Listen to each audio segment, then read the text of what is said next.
Thank you. All right, so you made it down the descent and you're on the flats. It's actually kind of fast. This is where things start to pick up a little bit. This is where you start saying, oh my God, look, I'm riding 25 miles an hour. This is awesome. I'm so fast. I must have been hit by the taper stick. Life is good.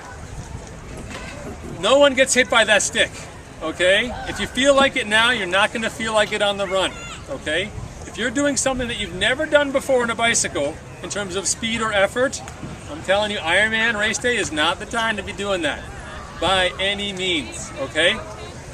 That flat section is a great time to dial in your fit, get the noise out of that descent out of your head, and start focusing in on what matters, which is, how's my feet cycle? How do I feel with the sun on my back? What's the wind like right now? How am I doing? Am I legal right now? How smart am I, okay?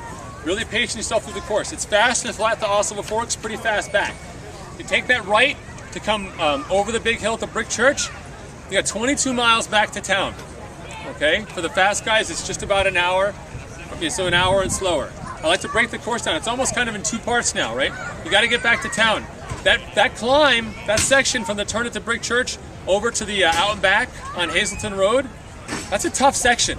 Everyone forgets about that section. Everybody thinks about the descent, they think about coming back into town, but no one thinks about that middle section. That can really wear on you. Know that part of the course. Use lap 1 as your chance to recon that course. Please use all of your gears. You've got 2 rings at least. You should have a 27 on the back, ideally, or at least a 25 or 1128, whatever you run. Or you got a compact, you got numbers I don't understand, that's good. You got a compact, you're all set. The point being, use all of your gears. As triathletes get tired, they get lazier. They're riding and they're like, oh man, I need to shift, but that thing is all the way out there. No way I'm moving. I'll just stand up. I don't want to, endurance station athletes, you will not see them standing on the bicycle under penalty of a kick in the nuts from my business partner, Coach Rich. You start standing up, and unless you're a really good cyclist, you start throwing watts out everywhere, and it's not getting you up the hill. If you've ever ridden someone else, and you're behind them up a hill, and they stand up, what happens? You go right in their rear wheel. You got to jog out. Why? Because they're losing speed. They feel better, they're losing speed. If you need to break down a hill, take it in 20 pedal strokes, right? 20 pedal strokes sitting, maybe 20 pedal strokes standing, or a little couple standing, sit back down again if you're really suffering on a steep hill. If you've run out of all of your gears, but make sure you've run out of all of your gears first, okay? What we tell people in Endurance Nation is, riding up a hill, this is fast Timmy, this is smart Jimmy. Timmy and Jimmy riding. Timmy's riding, they're both riding 20 miles an hour. Timmy and Jimmy feel good. Timmy, not on Endurance Nation. Jimmy is on Endurance Nation. We hit that hill and Timmy says, I love 20 miles an hour. I told my family I'd be back at 1:30 into town. I can't let my 8-year-old worry about me and my wife, so I'm gonna stay on 20 miles an hour even though God put this hill in front of me and this wind. I'm gonna keep going. So he starts riding up that hill. Jimmy hits that hill and he stays on the same effort. Ideally he has a power meter, he stays on his watts, or he uses the pressure on the feet of his pedals to know to keep the same effort, and he stays in his aero bars to use it as a governor so he doesn't pedal too hard, because you can't pedal too hard in your aero bars, you gotta shift, right? On that hill, Timmy starts to gap Jimmy, starts to pull away. Halfway up that hill, Timmy's body language starts to change. He starts to go like this, because he can't use his legs anymore, he's gotta bounce, he's gotta move those pedals. Eventually he starts to stand, he's gotta get that hill and over the top of that hill. At this point in time, Jimmy and Timmy are deadlocked. They're going up the hill, same speed. At the top of the hill, Timmy's gotta sit up. He goes from 6 miles an hour to like 2 miles an hour. He is dying. His heart rate monitor is doing that like, 24, Keith Sutherland is doing that last 30 seconds of the show. Beep, beep, beep, beep, beep, beep, beep, beep, beep. Got your heart rate monitor set to like, that dude's about to pop, right? And it's mile like 27. Beep, beep, beep, beep, beep, beep, beep. Timmy's dying, Jimmy's coming up behind him. Jimmy stays on that same effort all the way up the hill, right over the top of that hill, right down until he's picked up his speed again. Pedals right, carries that effort right into the descent. The net being at the top of that hill, Timmy, who's going like 2 miles an hour and is out of breath, is trying to wait for that hill to give him some speed, and Jimmy goes right by him. That happens about 3 times, because Jimmy can do it about 3 times, and then you never see Jimmy again. Until you see him out on the run and he's walking, talking about this amazing experience he had on the bike. Because you can't simply sustain that, okay? You cannot sustain it. So pace yourself properly up that hill, use all your gears. Like I said, I'm gonna aim for a 5:15, and I'm in my small chain ring in the biggest cog in the back, and I'm doing like 7 miles an hour out of town here. But I'm gonna go 5:15 on race day, hopefully. Okay? So use all your gears, okay? To climb back into town, Again, it's not the worst part of your day, okay? It feels like it is, but it's not. You start off, the road's rough, it's rough everywhere. You start going up by Whiteface. The Whiteface climb is legit, okay? It's a serious climb. Again, use all your gears. You get past Whiteface, and then you gotta go up by that picnic area, right? You're like, oh my God, the picnic area, even tougher. It levels out, but you're not done yet, because you gotta go right, and then you finally drop down by the like 2,000 feet of waterfalls or something. You get that over there. What you want to think about is maintaining your speed. There's a couple flat sections, slightly downhill sections where you can use your speed and maintain your momentum up and down those rollers, okay? I'll hit 20, 21, 22 miles an hour on some of those downhill flat sections. I can soft pedal at those high speeds. It carries me halfway up that next hill. The reason why I don't spike my watts on that hill is I want to be fast going down the hill and into the next one, okay? You'll see me out there riding. I'll ride up that hill easy, easy, easy. The minute I go over the top and my watts start to drop and my speed starts to pick up, I shift 2 or 3 gears and I just pop my butt out of the seat and I just go boom, boom, boom, like 10 hard pedal strokes. Sit back down again, and I've gone from like 6 miles an hour to like 18 miles an hour in about 30 feet. And I'm flying again. And everyone else is sitting up going like, and they're gone. I never see them again. Okay, so use the momentum on the back half of this course. Super, super important. Coming back into town here, lots of mojo here. This is awesome. Special needs will be right where you drop those bags off or where your loved one did over there. I recommend you stop. Even if you don't need anything, stop. Worst Ironman I ever had was my first one, where I was like, I'm fast, I'm not going to stop. And then until I realized that I'd never actually ridden 112 miles without ever physically stopping for something. And when I got off the bike, I couldn't actually stand up, like my back had locked up. I was like 25 years old, and I was like, this is what it's going to be like when I'm 80. Like, this is not good. Not good. So, stop off the bike. What I do is I get my nutrition, change out what you need. I crack my back, I touch this toe, again, I kind of roll my neck a little bit, and then I start riding again. You feel like a new person after you do that. Like 20 seconds, you feel great. The reason why I don't recommend grabbing your bag is you got to come through here and take a right and go up this hill. And everyone's screaming at you, but you got a bag in your hand. You got one hand on it. You can't go up a hill like that. You go up this hill, take a left, and you go down around the back of the school. It's kind of choppy, kind of technical again. If you've picked up something here you need to do or use or whatever, save it for the back half when you're heading out towards the ski jumps again, when it's a little flatter, okay?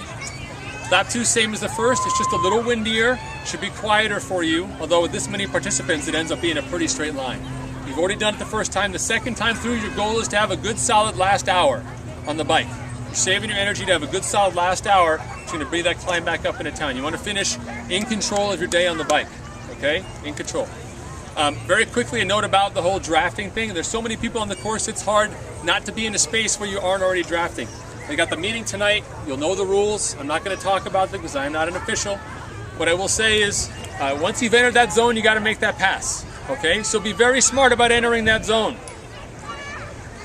If you and Jimmy, Timmy's in front and Jimmy's behind, you're both riding 20 miles an hour, you want to pass him, but you wanted to average 21 or 20 on the day, sitting legally behind him is not a bad place to be. You're just kind of chilling it. You want to pass him, you've got to put out like 125, 150 more watts. You got to catch up to him, and then you got to pass him, and then all of a sudden you get hit with all the wind, right? Plus he's going to hate you because now he's got to drop back, and guess what? You're riding the same speed he was, so now he's got to go backwards. So make that decision wisely. If you find yourself in that box, you got to make a pass, okay? Be very smart about that. Sort yourself out. If you can't get out of a box, if you're on a hill, and we're all riding our bicycles like this on a hill, and there's really no room, 9 times out of 10, I will not guarantee it, but 9 times out of 10, you will not get a drafting penalty for being in that space on the side of a hill going 6 miles an hour. They're athletes themselves, they understand you're not drafting. What they're looking for is intent. So if Timmy goes left and you go left, Timmy goes right, you go right, if Timmy slows down, you slow down, he speeds up, you speed up, you're gonna get a penalty. Okay, that's easy to see. It's a very fluid, dynamic piece. Just be smart. If a marsh is coming up on you and you want to be sure that you're safe, stop pedaling. Sit up. Drink something. Do anything but look like you're racing. Okay? Let them go and then get going. Okay? You can have a very nice race. Even slower swimmers can have a nice race because you can work your way up through all the people. But do so legally and safely. Only caveat I give people is if you're going to pass someone, please just take a second and look left. Make sure there's no one trying to fly by you, okay? Because the last thing you want to do is turn out in front of someone. Aid stations on the bike. Aid stations after T1 mountain line are the second most dangerous place on this course because you got volunteers. You know how you can tell a good aid station from a bad aid station person? Because the good ones go like this, or they go like this. The bad ones go like this, right? Do not grab a bottle from a person standing like this. You will lose, or they will lose, or you will both lose, okay? When you want to get a bottle from someone, first of all, sort it out with the people you're riding up with. Are you getting one, or are you not getting one? You can talk to each other on the bicycle. We're all very friendly people, it's okay. Figure out when you got someone with a water bottle or whatever you want, you know what you want, you point at that person. They know you're coming, and the people behind you know that you're going to that person. Very simple. When you get that bottle, when you roll up the aid station, empty your bottles, drink all the water you got, throw them in the nets, get rid of them. You grab your bottle from the person, you rack it right away. Ideally, you grab one more bottle as you're heading out. You drink that, put it on your head, throw that bottle before you leave. You're fully topped off, you got a brand new bottle on your bike, and you're good for 10 miles, okay? Very simple. If you need to go to the bathroom, you need to do anything, make sure you go as far as you can to the right and slow down. Again, use your body language to tell people you're slowing down. If you have to do something, like if you decided that your genius strategy is to put your drink mix in a Ziploc bag and mix that in your speed fill at 20 miles an hour with water and powder, it's going to coat your face, right? You know, the bees are going to love you. Don't do that in the aid station, okay? If you want to unwrap a bottle or unwrap a bar, don't do it in the aid station. Wait till afterwards, right? I've seen some horrific, I go to all the Ironman races every year, right? I see 10 of them. It's cool for you now, not cool for me come like November. I'm done with Ironman, right? And you see people make the same mistakes, and aid stations it's tragic to see someone's race end at like mile 20 because they were trying to like put water in their thing and they went this way, and Jimmy, he was trying to open a bar with his teeth and he went that way, and they just blew up on the road and they're done, right? Don't be that person. Be smart in the aid stations, okay? If you need to mix something, just stop. You got all day. Remember, if you're really being competitive, odds are your competition's going to mess something up. They're going to end up walking a mile. You got at least 10 minutes. Someone's going to walk a mile. You got at least 10 minutes out there to get back. You got all the time in the world, okay? That's the bike. On the run, you come back into town lap 2. You are so excited to get rid of your bicycle. You practically throw it at the volunteer, all $6,000 of it. You get off and all of a sudden you're back on that pavement again. You got to run, and this time there's nothing down. You got to run, you know, around the turn of the oval about 200 meters, back into the bike, into your bags. You get your bag. You can take your helmet off of that.